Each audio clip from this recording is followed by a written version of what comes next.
Hello and welcome back to Dawn Chorus Writes, a Miraculous Ladybug fanfiction and audiofiction. This is the series The Truth Behind the Lies, written by Jheqia, narrated by Dawn myself. Hello. And this is for Jheqia's Wednesday, and this is the final part of season 1 of this series, and I'm so grateful that you love it so much. So make sure you go and send Jheqia loads of love for writing it and for the lovely artwork that she did for the thumbnail. All her information is listed down below. Make sure you send me some love by smashing that like button. Comment down below what you think of this final part and what will come in season 2, and make sure you subscribe so you do not miss out on other series that are coming your way and other one-shots and other goodies. And I hope you enjoy.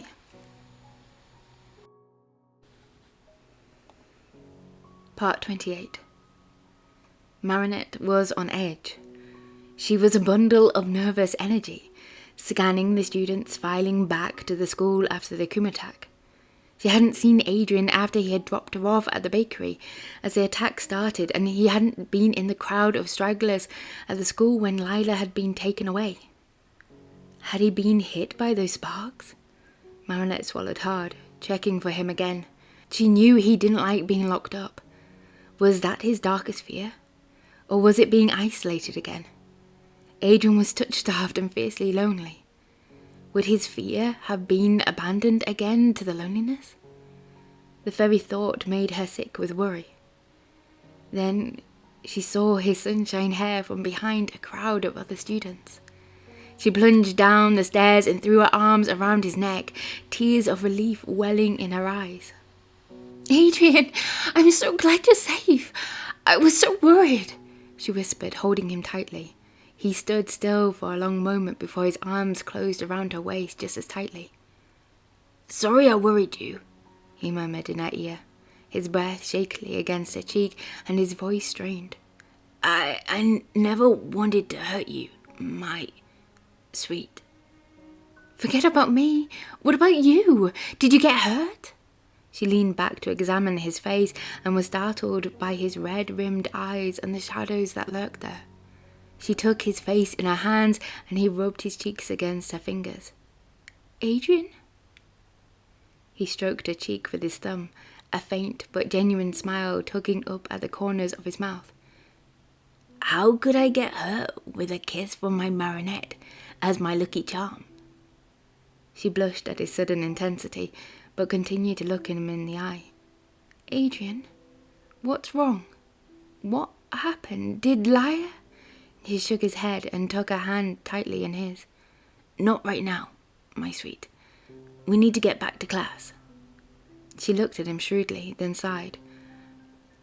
"Okay, but only if my prince lets me fill him up with hugs later." His smile widened. "I look forward to it." Marinette grinned at him, wrapping her arms around his waist. "Step when I do. I won't let you fall." Adrien chuckled weakly and tugged her close all the way to class. Alia and Nino were standing at their desk, looking nervous. "Hey, dudes," Nino mumbled, rubbing the back of his neck as a flush burned up. "Look, we're..." "Girl, I'm so sorry," Alia interrupted, throwing her arms around Marinette in a sobbing hug. "I thought you were just jealous of Lila because she was all over Adrien all the time, but I now know you would never steal another girl's man or tell lies just to tear someone down. It's just a lot of what she said made sense given your feelings, and after that risk, Akuma, and you trying to get us together to rescue Adrien." "What?"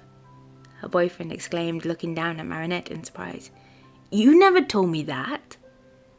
She blushed and couldn't help chucking her head down to avoid his direct gaze.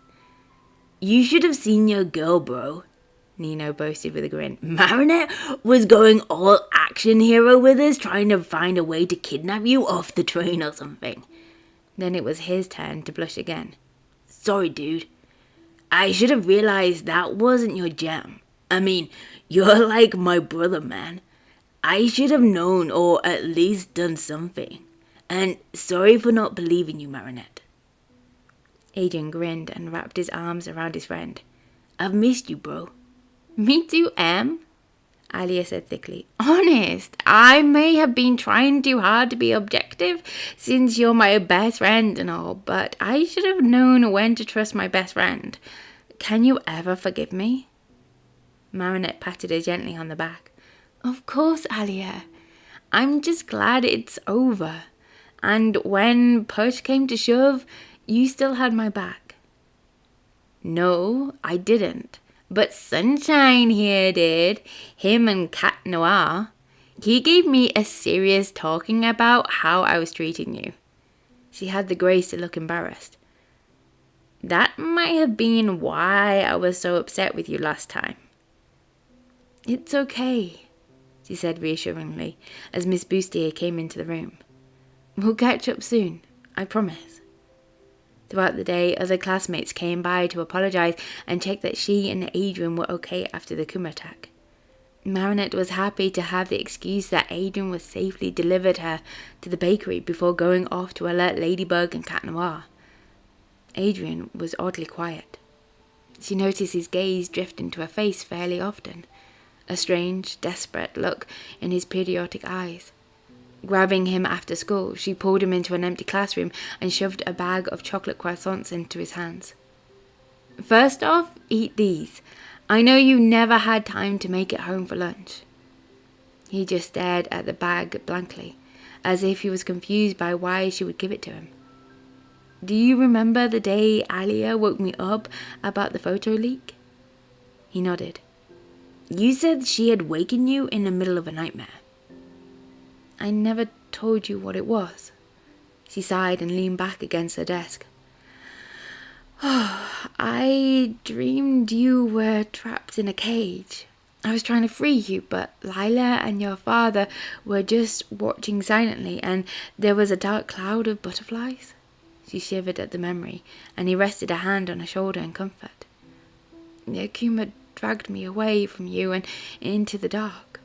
I tried to get back to you, screamed for Cat Noir to rescue us, but no one could hear me, and I couldn't save you.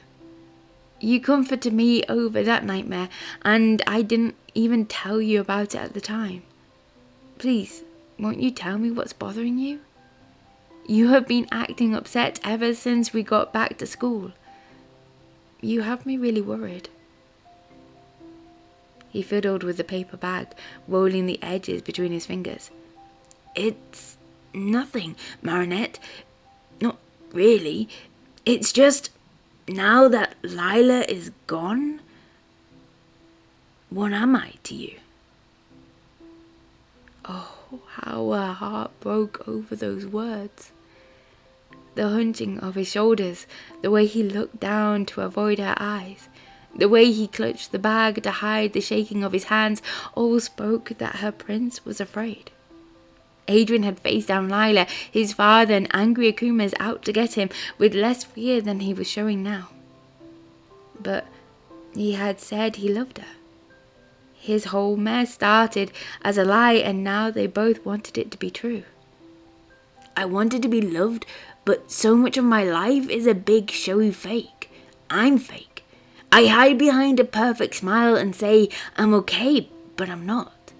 You're the only one who really sees me, but sometimes I think you're the only one who wants me to be me. She took a deep breath and gently lifted his chin so that he had to look at her. Tears welled up at the emerald edges and clung to his lashes.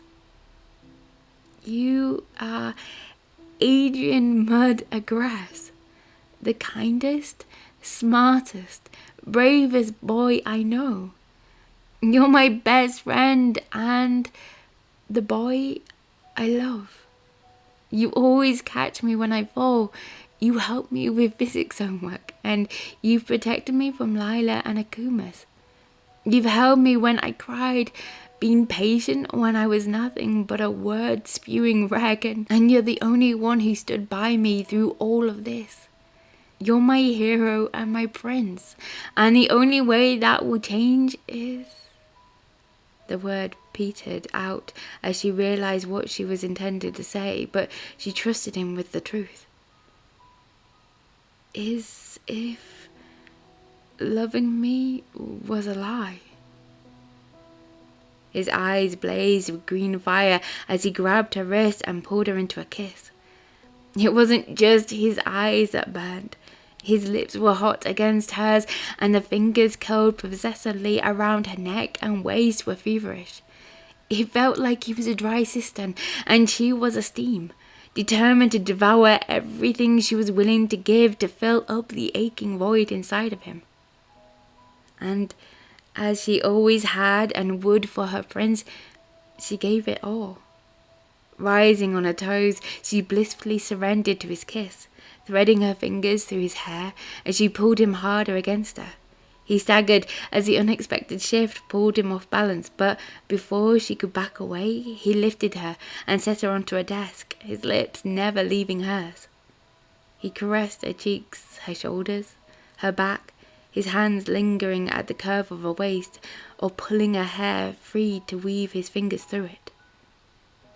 When they finally parted, they were both fevered, blushing and trembling in their embrace. He barely pulled away enough to breathe, his panting causing a jolt to go through her every time his lips brushed hers. "You're the only true thing in my life, Marinette. I was so afraid you wouldn't want me. Now that..." She pressed her finger to his lips to silence him, but his eyes were hungry still, and he kissed it before moving to her knuckles and wrist. She couldn't stop the little squeak that slipped from her lips, and he smirked at her, sending her heart racing again. "Adrien, I have loved you since you gave me the umbrella. After all we've been through together, I would never leave you alone, even if you didn't love me back." "But how could I help it?" he murmured, his fingers ghosting over her blushing cheeks. "You've given me so much, Marinette. I don't feel worthy of your love. All those times you were there for me or gave me something for my happiness. You're amazing, my sweet." He pulled her into a tight hug, which she returned with equal strength. "I love you, Marinette. So much." Tears trickled down her cheeks, only to be caught in the weaves of his overshirt. "I'll always love you, Adrien." She leaned back and looked at him with a crooked smile. "But you need to get to fencing before you're missed." He rolled his eyes and gave her a mock salute. "Yes, oh keeper of the schedule." She snorted and wiped her eyes as he pulled away. "Who do I look like? Natalie? Get out there, mud, before someone rats on you to Mr. Candy Cane." "I'd much rather stay with you, but I'll go only if you promise to go home and get some rest," he countered seriously. "You're tired, my sweet. Now that Lila's problem has been dealt with, you might be able to sleep better." As if on cue, she yawned. "All right, but only because you're extra cute when you're serious." Adrien pressed a kiss on her forehead. "Talk to you later, love." She shivered as those words rolled so easily off his tongue, nearly melting on the spot, and wondered if she would have to call Alia to come and mop her up off the classroom floor. He strode to the doorway, confidence and sunshine renewed. He opened the door and paused for a second before going through. He waved at her over his shoulder, and the look he gave her was sure to fill her dreams for weeks to come. Adrien was right. It had been a very long day, and as soon as she got home, she felt her energy start to flag. "Marinette, Adrien had a good idea about you getting some rest," Tiki suggested as Stomp frolicked about her room with Roar and Kalki. "I know, and I'm exhausted, but Cat Noir still has a snake Miraculous, and he just ran from me, Tiki. He looked like he'd seen a ghost." "Well, He did say there had been one reset, Akwami mused. There's no telling what happened to him or you before the second chance. I know, and that has me worried, Tiki. Do you think one of us got hit and he remembers what happened? Marinette, if he was hit before the second chance, then you wouldn't remember. And he would only remember your reaction. If you were hit, then only he would remember anyway. The Kwami nodded as she nibbled on a cookie. She frowned, released the hair from its pigtails to ease the strain along her neck and scalp. I just have this feeling like the ground is shifting under my feet, or a wave is hanging over my head, ready to crash. The only thing I can tell you is to trust yourself, Marinette. Trust yourself and trust Cat. I think I need a cup of tea and some fresh air. You go on to bed, guys. But don't stay up too late. Hero in crisis or not, you still have school tomorrow. Marinette giggled and rubbed her little friend's head between her antennae. I'll try. Going down to the kitchen, she made herself a cup of hot ginger tea with honey. The evening air had turned chilly, and she threw on her cat Noir hoodie before climbing out onto a balcony. She shivered as the light breeze tugged at her loose hair. Curling up under a fluffy blanket she brought with her, she pulled the hood up over her head and sipped her tea. She watched the sun go down in silence, letting the music of the city wash over her. The rumble of traffic, the occasional clarion call of a car horn, and her father whistling La Viva en Rose as he swept the walk lulled her into an almost meditative state, letting her mind drift away from the events of the day. The city had a pulse, a rhythm that she could only sense on rare occasions, so that she was completely able to still her thoughts. It was almost like she expanded beyond her skin, a feeling she wished she could attain in battle, because it would be very useful to prevent them from being ambushed. The scent of ginger and honey wreathed around her, and as she took another sip of her tea, she felt it. A presence behind her, watching, waiting, holding its breath. She sighed.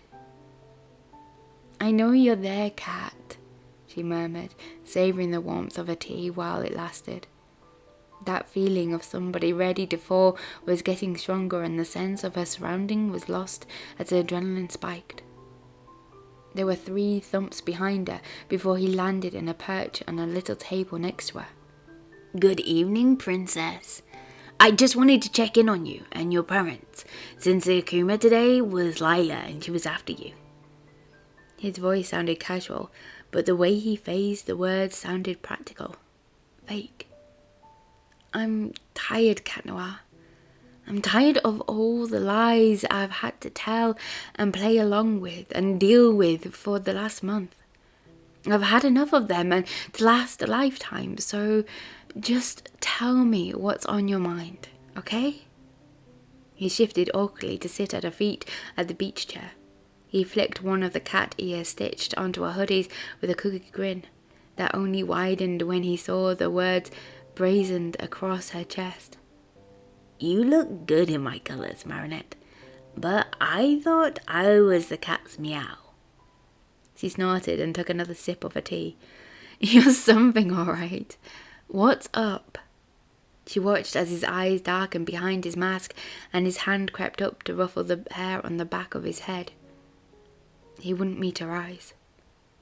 Marinette, about the fight today. You know, she said simply. He removed her mug from the table, leaned around her knees and pulled her into a hug. I'm sorry, my lady, but you trusted me to tell you. What happened? You looked awful when you ran off. She felt his shoulders tense under her ears and heard the breath catch in his throat. Drawing in a shaky breath, he pulled her closer. You fell under Frightmare's hooves. I I cried out to you, thinking you were about to be trampled. You used clout to save yourself, but those sparks hit you full in the face." He was trembling against her, and she wrapped him in a hug of her own, giving him all the comfort she could offer. She knew what it was like to remember the full battle and the burden it gave her. She could only imagine that second chance would be 100 times worse. Your fears were being pulled out of you like black smoke, and you were screaming. I forgot about second chance when I heard that sound, milady. I'm sorry. I scooped you up and ran off with you before Frightmare could see anything. I took you to a hideout of mine just in time to see everyone. Every Akuma victim, your classmates, your friends, the other heroes. Suhan, Master Fu. I never realized, Marinette, and I'm so sorry I haven't taken some of that burden off your shoulders. I saw myself yelling at you for not loving me. There was a white version of me saying our love destroyed the world, and then there was Adrien. She shuddered at the memories of those words evoked, and the fears. Adrien? Yeah, he was chained and controlled by Gabriel and Monarch. He called you by your name. She sighed and leaned away from him, wiping away the tears that fell silently. She had no energy left for sobs. So, you know the miraculous Ladybug is just... His panther eyes burned and he pulled her in for a kiss. It was rough and wild and made her heart pound for 3 seconds before he broke the kiss with a shake of his head and cheeks pink under his mask. Face burning, she grabbed him by his bell and dragged him through the skylight down into her bedroom. He looked confused for a moment and she glared at him with crossed arms. He groaned in desperation and rubbed his face with his hands. Sorry, I know I shouldn't have done that, but you're not just anything. The part of you that I loved first was how you did what you needed to do, even when you were afraid to fail everyone. You overcame your fear, faced down Shadowmoth, and won. For crying out loud, you drove off the Eiffel Tower, and you took me along for the ride. You made me believe I could be more than a mask. Sure, you had your weak moments, but you're human, Marinette. I never expected you or Ladybug to be perfect. You don't have to be anything but yourself. Yeah. And both sides of myself broke your heart, Cat. I lied to you. I told you I was in love with you and I wasn't, just so I could preserve my identity. Only it still turned into a meaningful moment with you regardless of turning me down for the mask. Tears streamed from her eyes as the pent-up secrets of the last 2 years rose like bile in her throat, her voice getting higher and shriller in the hysteria. Do you know how much it hurt when you gave up your ring because of me? I felt abandoned and horrible. I cried for days. I couldn't sleep. I barely ate. I wanted you as my partner. I needed you, but I couldn't return your feelings, and when I was overwhelmed, I turned on you. And yet you stood by me when you had every right to walk away, and no one would blame you if you did. Whoever you are under the mask, you deserve better than me. Maybe you should just take the earrings and... Kat grabbed her hand to stop her reaching for her ears as Tiki swept out of hiding, crying out, Stop, Marinette, no! Don't you dare, he said so sternly it practically growled. Don't you dare give up. The Ladybug I know never gives up, and when you're close, that is when I step in and help you figure it out. And you know what? The Marinette I love wouldn't give up either. Who planned for every little detail of the fake dating scheme? You. You suffered in silence under Lila's threat for a year, all alone just so Adrien could stay in school. You. who survived her first photo shoot of Gabriel Gress by turning his son into a lovesick idiot. You, Marinette. She shook her head, banging her fist futile against his chest. But I'm just a mess, and I broke your heart. He winced and shrugged. True, you broke my heart as Ladybug. That's why I ran away after the fight. I couldn't bring Ladybug and Marinette together in my head. It didn't make sense and made too much sense all at the same time. Hey, throw Multi-Mouse into the mix and you've had 3 separate identities you've had to play with me alone. Not to mention having the guardian duties thrown at you out of the blue, and now Monarch has the Miraculous. And yet you've still fought for Adrien than you ever have for yourself. While Ladybug broke my heart, Marinette always did what she does best, making people happy and mending what is broken. She was shaking all over now, her breath too shallow and fast to fill her lungs, and the room spun around like her sickening. Cat scooped her up and carried her to the chase. Cradling her in his arms, he rocked her gently, letting her cry. His claws rubbed up and down her back in her smooth circles, sometimes stopping to stroke her loose hair. Tiki cuddled against her cheek, and the soft vibration of a hesitant purr dulled the raised edge from a heartache. When there was no more tears, she drew in a long, slow breath before looking up into his eyes. There was only love and sympathy stirring in their depths, slightly shadowed by worry. Feeling better, princess? He asked softly, wiping away the last traces of tears. I'm so sorry, Kitty, she whispered. We're gonna get through this, my lady. You'll see. Lila is out of the way now, and Alia and everyone else finally sees what has been going on. You'll have more support again, and the little bird told me that a certain Buttercup was madly in love with a very promising designer. This last part was accompanied by one of the friendly shoulder nudges they often exchanged behind the mat, and she relaxed a trifle. She hiccuped slightly as an embarrassed blush burnt her cheeks. Kitty, are you sure you're okay? About me and Adrien, I mean? The last expression she expected to see on his face was a knowing smirk. Let's just say I reserve the right to be the best man at your wedding, princess. Cat! She exclaimed, swatting him lightly on the shoulder as she was sure her cheeks went from pink to magenta over the course of the sentence. He chuckled and pulled her in for another hug. I told you, Marinette. I just want you to be happy. And knowing you're my lady is doubly so. Having seen the burden you carry. The smile fell away as he sighed. You're gonna get through this, princess. I promise. You can always count on me. I know I can. I told you I would trust you with everything, didn't I? She murmured, closing her eyes, allowing herself the luxury of being comforted by her partner without the fear of leading him on. One her shadow lurking in the dark. As she relaxed against his shoulder, the tension that had been constant companion since Master Fu had made her the guardian let go of her. Her mind drifted peacefully for a moment, and she let it go undirected. She and Cat were going to be fine.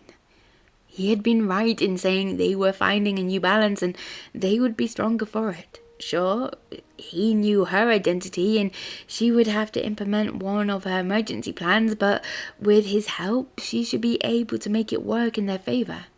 It might even throw Monarch a few unexpected surprises. Cat could also help her find a way to keep Adrien safe from his father and...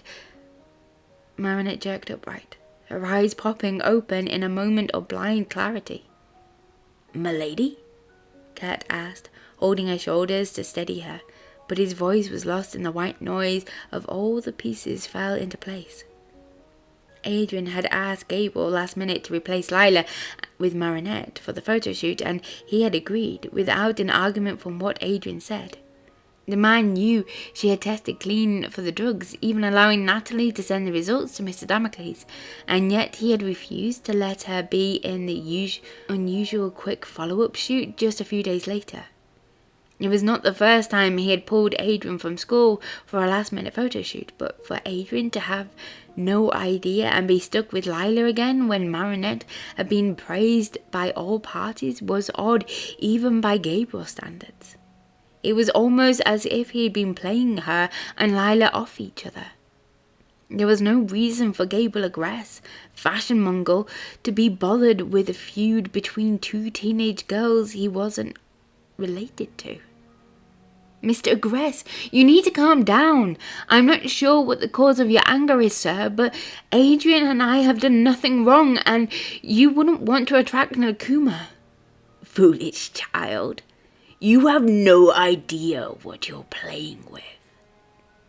Everything about their confrontation in the greenhouse had felt wrong, dangerous, and he had been practically gleeful over insulting her and his own son. All three of them had been in high states of negative emotions, and there wasn't a sign of an Akuma, despite the fact that Gabriel had been akumatized twice before. In addition, overprotective parent or not, his excuses for threatening Adrien if she didn't leave him alone were suspicious at best, and too reminiscent of Lila's ongoing threat to be more coincidence. Lila had screamed for Shadowmoth, and Monarch had answered in person. And while Gabriel Agreste may not have had any reason to interfere with the feuds between two teenage girls, Monarch had everything to gain from a broken heart.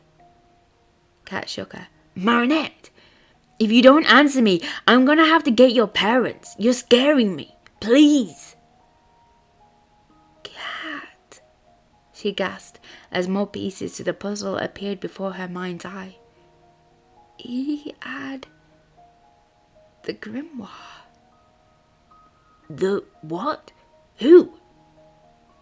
She stood and started pacing around her room, not seeing anything as she worked it out. Lila stole a book from Adrien and threw it away, but Tiki said it was important, so pulled it out of the trash. It turned out to be the book about the Miraculous, and Master Fu needed to see it. We took pictures of all the pages so we would always have a copy. Gabriel pulled Adrien out of school for good because of it, so I returned it and acted like an utter idiot of a fangirl to avoid suspicion. But he had the book, Kat, and he told me it was a gift from his wife that she had found on a trip to Tibet. That is where the Guardian Temple is, and Gabriel has a magic ring that can control Adrien. Oh, why didn't I see it before? But Gabriel has been akumatized twice, remember? He was akumatized because the book went missing, and then again a few months ago. Where are you going with this, Marinette? She shook her head, waving the idea away. Easily faked. I fooled you into thinking I was Multi-Mouse, but he... She nearly choked as the memories of the nightmare completed the puzzle. Kat, we need to get Adrien out of there now! Bug, you're not making any sense. We suspected Agreste before and nothing came of it. She grabbed his shoulders and stared at him straight in the eyes. You were the lucky charm, Kat. You said my fears showed Adrien chained and controlled by Gabriel and Monarch, right? He swallowed, eyes wide. Yeah, a sort of puppet rig with chains. There never was a second threat. There was only ever one. It explains why Adrien has never been akumatized, despite everything he has gone through. She felt the blood rush from her face, and all that kept her hands from shaking violently was their grip on his shoulder. Kat! Gabriel Agreste! Adrien's father! It's Monarch!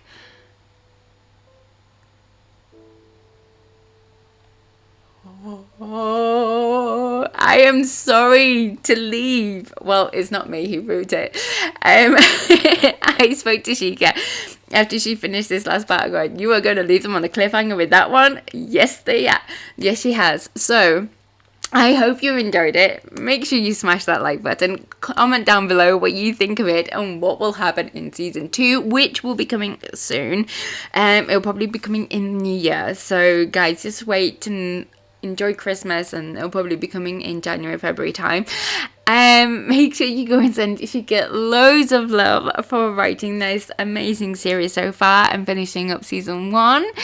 And make sure you subscribe. I mean, if you've got to the end of this series and you haven't subscribed yet, what are you waiting for? And also, sorry, my voice is still a little bit croaky. I have been unwell for the past 2 weeks, and so there's still reminiscence of this because it's a long one, and so my voice has gone really croaky, and so I need to go and rest it now. And I hope you're all good, and I will speak to you soon. Bye.